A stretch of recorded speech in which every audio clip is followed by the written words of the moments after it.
મિત્રો, તમિલનાડુના મુખ્યમંત્રી થલાપતિ વિજયે મુખ્યમંત્રી તરીકે પદ ગ્રહણ કર્યો, શપથ લીધાને તુરંત 3 વસ્તુની જાહેરાત કરી.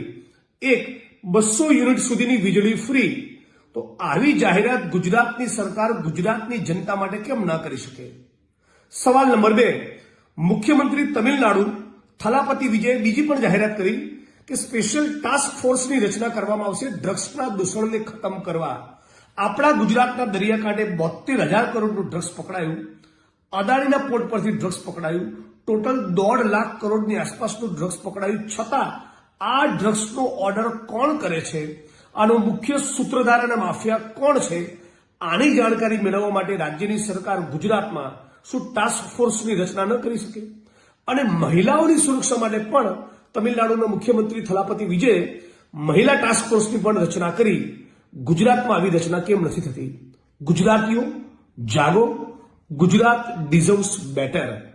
આ ભારતીય જનતા પાર્ટીનો કાટમાળ બહુ માથે લઈને ફર્યા, હવે આમાંથી મુક્ત બનો. આપણે ગુજરાતી તરીકે આપણે વધારે બેટર વસ્તુની લાયકાત ધરાવીએ છીએ, પાત્રતા ધરાવીએ છીએ. ગુજરાતમાં જબરદસ્ત પોટેન્શિયલ છે, એટલે ગુજરાત ડિઝર્વ્સ બેટર. આ કેમ્પેનમાં આપ તમામ લોકો જોડાઓ.